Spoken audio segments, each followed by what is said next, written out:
Gonna step out the door, wish I'd taken before.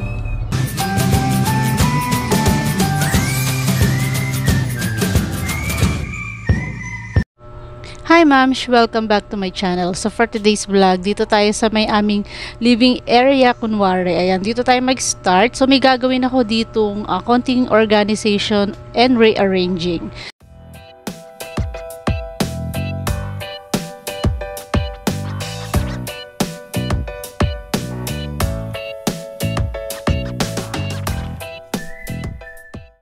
Anyway, kung bago ka nga pala dito sa aking channel or napadaan lang, thank you so much for stopping by. And my name is Mami Mean. I am a mom of 3 kids, stay-at-home mom. At ito yung mga content na lagi kong ina-upload dito sa aking channel. So kung mahilig ka sa ganitong mga video like cleaning motivation, about motherhood, and lifestyle, pero mas madalas talaga is cleaning motivation yung ina-upload ko dito. So mag-subscribe ka na and turn on mo na rin yung notification bell para lagi kang updated dito sa aking mga bagong upload dito sa aking channel. So tara na at let's continue organizing here dito sa aming living area.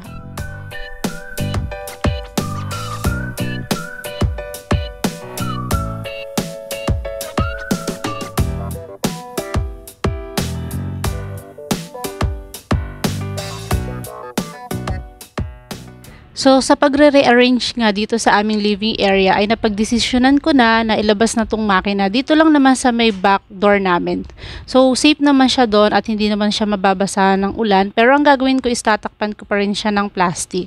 So, yan. Mabuti na nga lang nandyan yung panganay ko o yung aking son na medyo malakas na rin at kaya niya akong tulungan bumuhat nung aking sewing machine. So, after ko mailabas yun, ay lilinisan ko muna tong floor.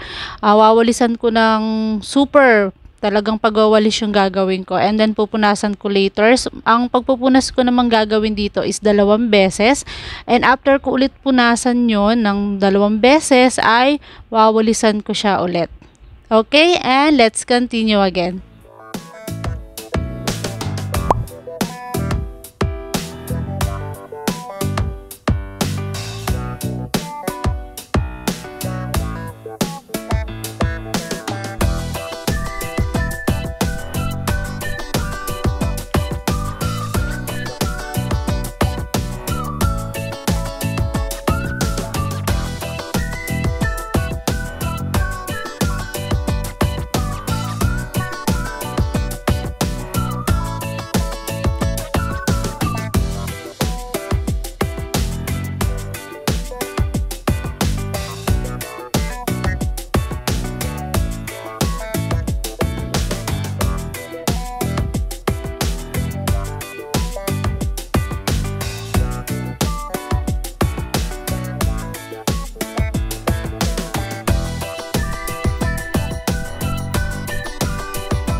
So, ito mga moms at ito na yung final na pagwawalis na gagawin ko dito sa floor. So, medyo natuyo na siya.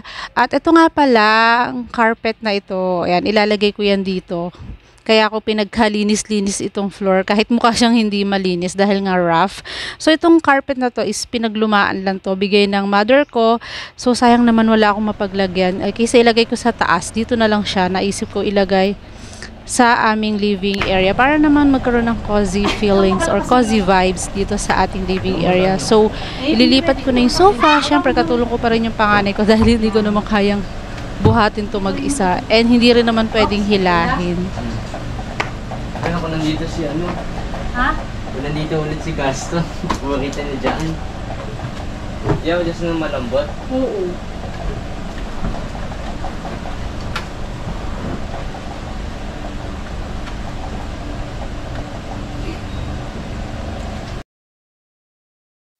And then, ito namang console table na to is ililipat ko doon sa may living area natin. So, para magkaroon din ng space dito at lumuwag. Ayan, kung may nakikita kayong kamay na pumupunta doon sa camera, si Adam yun. Nilalaro niya kasi yung camera habang nagfi-film ako.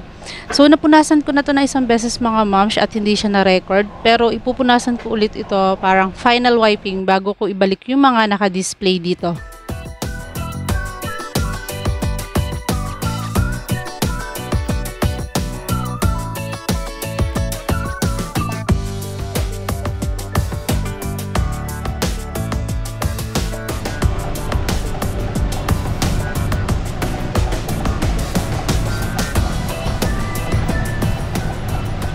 So yung mga nakalagay dito before ay ito pa rin yun pa rin yung mga ilalagay ko dito. So hindi ko muna iaalis, wala muna akong tatanggalin or i-move kasi wala pa akong maisip kung saan ko sila ilalagay. So kung saan sila nakapwesto, doon pa rin sila. Syempre yung ating pahalaman ay ililipat ko din dito para magandang tingnan kasi wala naman ng paglalagay yung halaman doon sa gilid.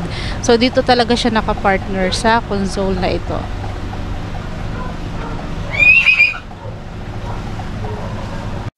Ayan, so medyo nag-fade na nga tong kulay ng aming sofa. So kung matagal ka ng viewers dito sa aking YouTube, alam mo na meron akong cover ng sofa na black din. O ayan, at ibabalik ko na nga siya dahil hindi na siya masyadong dudumi ngayon or magkakadas kasi nga meron na siyang carpet sa ilalim. So kailangan lang wag isasagad or ipupush ng todo yung sofa or yung couch dun sa wall para hindi rin ma-absorb yung dust nung wall natin. Ayan, so iayos ko lang to and then o-order ako ng mga foam na pangliipit dun sa gilid nito para hindi nagugulo yung pinaka-cover natin. Kasi walang kasama tong pinaka-foam na parang foam siya na inilalagay or sinisiksik dun sa gilid para hindi nagugulo yung sofa cover. Ayan, so iayos ko lang to. And then, ibabalik ko din yung mga throw pillows or sa next vlog, siguro ay magpapalit naman tayo ng mga cover ng throw pillows natin. And babawasan natin yung ating mga throw pillows na yan.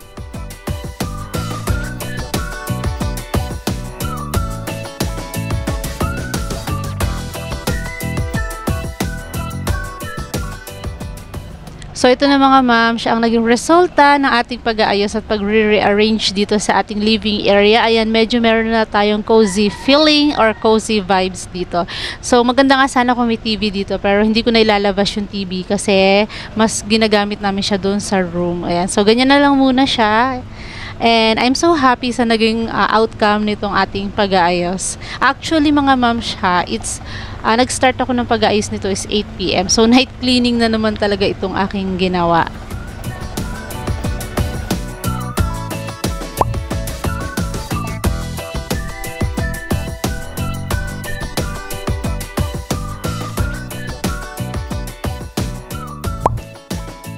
When the sun goes down and the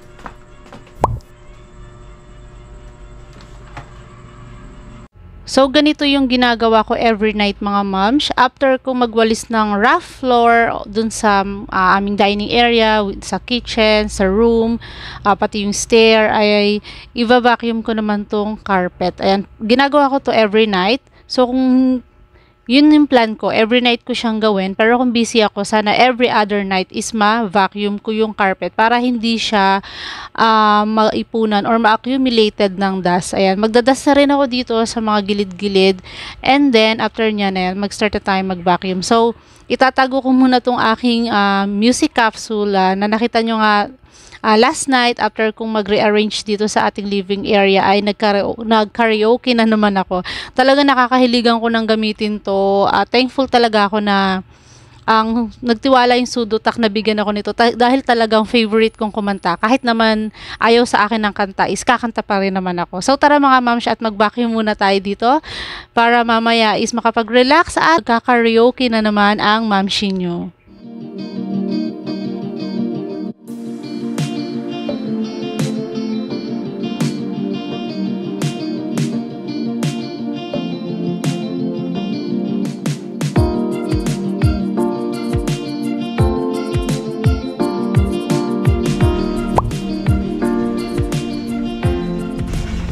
So, it's another day mga moms. So, sa mga oras na to, is tapos na yung online class ni Adam. So, yung dalawang high school ko is face-to-face sila. So, ang uwi pa nila is 1 PM. So, kahit naman hindi pa nagka-cut or nag-online class, hindi sila nagbabawas ng oras. Kasi talagang ang uwian nila is hanggang 1 PM lang. Yun na yung pinaka-whole day class nila, 1 PM lang. So, ang ginagawa ko ngayon mga moms ay gumagawa ako ng coffee jelly. So, napakasimple lang naman gawin ito. So, syempre, bago mo nga pala pakuluin yung tubig is i-dissolve mo na yung gulaman or yung jelly. Ang ginamit ko nga pala is black gulaman. So, lalagyan ko lang yan ng konting coffee. So, ganyan ako gumawa ng coffee jelly. Nakahalo dun sa gulaman yung coffee.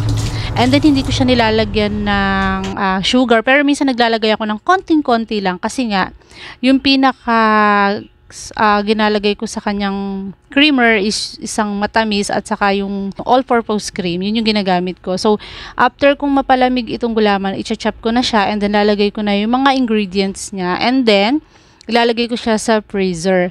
And after nyan, gagawa ako nitong parang ice cream na coffee jelly. So, meron ako ditong mold ng ice cream. So, yun yung gagawin ko. So, sakto yon, mamayang gabi matigas na yon.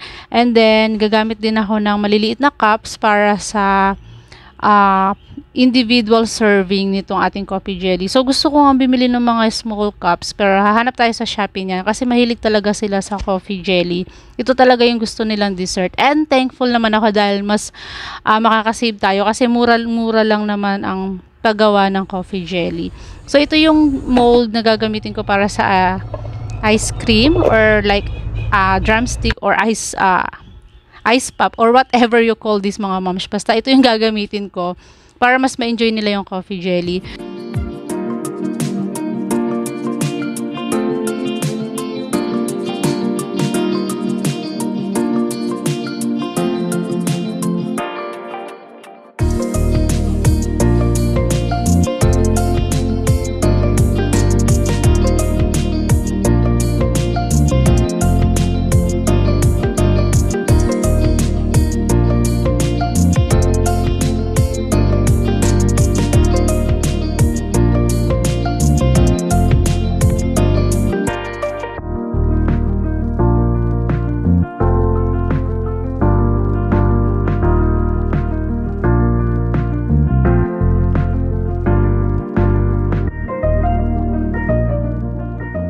Ito naman yung gagamitin ko for individual serving. So, meron akong 2 pieces nito. Ayan. So, parang ang gusto ko na lang mangyari is bimili na lang ng ganito. Tapos, yung mga empty container nito, yung gagawin kong pinaka individual serving container nitong mga dessert na bala ko pang gawin. So, ayan mga moms, dito ko na i-wrap up itong ating video sa paggawa nitong ating dessert. Sana nag-enjoy kayo sa ating video today at na-motivate ko kayong mag-ayos at guluhin na naman yung bahay nyo, hindi joke lang, na mag-rearrange at magpaganda ulit ng inyong bahay. And again, thank you so much for stopping by and see you next week again for another cleaning motivation, motherhood lifestyle. Bye-bye!